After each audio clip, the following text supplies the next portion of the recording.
2 Chronicles, chapter 29. Hezekiah began to reign when he was 25 years old, and he reigned 29 years in Jerusalem. His mother's name was Abijah, the daughter of Zechariah. He did that which was right in Yahweh's eyes, according to all that David his father had done. In the first year of his reign, in the first month, he opened the doors of Yahweh's house and repaired them. He brought in the priests and the Levites, and gathered them together into the wide place on the east, and said to them, "Listen to me, you Levites. Now sanctify yourselves, and sanctify Yahweh, the God of your father's house, and carry the filthiness out of the holy place. For our fathers were unfaithful, and have done that which was evil in Yahweh our God's sight, and have forsaken him, and have turned away their faces from the habitation of Yahweh, and turned their backs.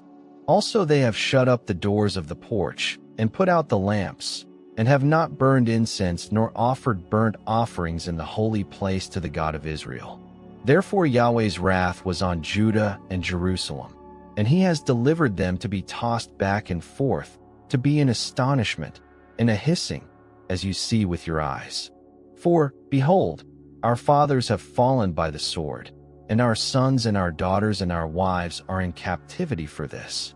Now it is in my heart to make a covenant with Yahweh, the God of Israel, that his fierce anger may turn away from us. My sons, don't be negligent now, for Yahweh has chosen you to stand before him, to minister to him, and that you should be his ministers and burn incense."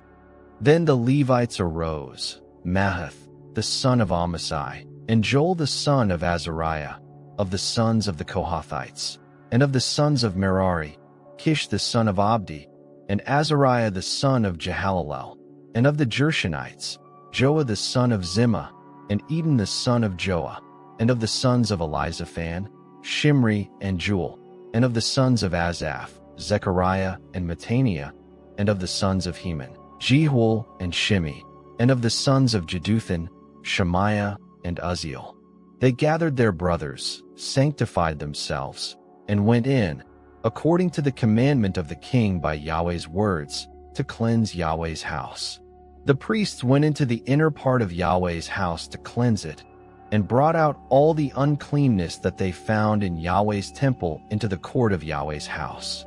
The Levites took it from there to carry it out to the brook Kidron. Now they began on the first day of the first month to sanctify, and on the 8th day of the month they came to Yahweh's porch. They sanctified Yahweh's house in 8 days, and on the 16th day of the first month they finished. Then they went in to Hezekiah the king within the palace, and said, "We have cleansed all Yahweh's house, including the altar of burnt offering with all its vessels, and the table of showbread with all its vessels. Moreover, all the vessels, which King Ahaz in his reign threw away when he was unfaithful, have we prepared and sanctified. Behold, they are before Yahweh's altar." Then Hezekiah the king arose early, gathered the princes of the city, and went up to Yahweh's house. They brought 7 bulls, 7 rams, 7 lambs, and 7 male goats, for a sin offering for the kingdom, for the sanctuary, and for Judah. He commanded the priests the sons of Aaron to offer them on Yahweh's altar. So they killed the bulls, and the priests received the blood, and sprinkled it on the altar. They killed the rams, and sprinkled the blood on the altar. They also killed the lambs, and sprinkled the blood on the altar. They brought near the male goats for the sin offering before the king and the assembly, and they laid their hands on them. Then the priests killed them, and they made a sin offering with their blood on the altar to make atonement for all Israel. For the king commanded that the burnt offering and the sin offering should be made for all Israel.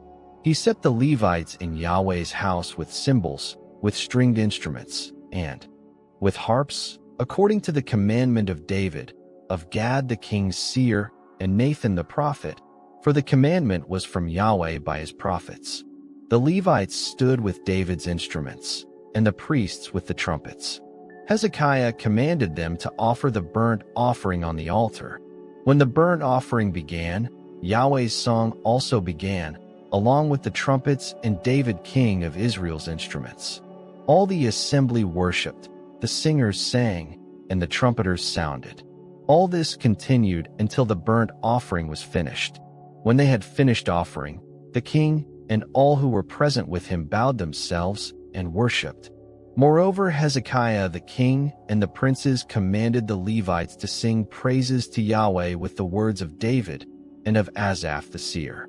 They sang praises with gladness, and they bowed their heads and worshipped. Then Hezekiah answered, "Now you have consecrated yourselves to Yahweh. Come near and bring sacrifices and thank offerings into Yahweh's house." The assembly brought in sacrifices and thank offerings, and as many as were of a willing heart brought burnt offerings. The number of the burnt offerings which the assembly brought was 70 bulls, 100 rams, and 200 lambs. All these were for a burnt offering to Yahweh. The consecrated things were 600 head of cattle and 3,000 sheep.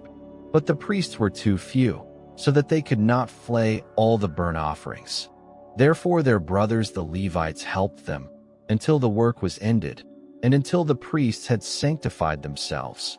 For the Levites were more upright in heart to sanctify themselves than the priests. Also the burnt offerings were in abundance, with the fat of the peace offerings, and with the drink offerings for every burnt offering. So the service of Yahweh's house was set in order.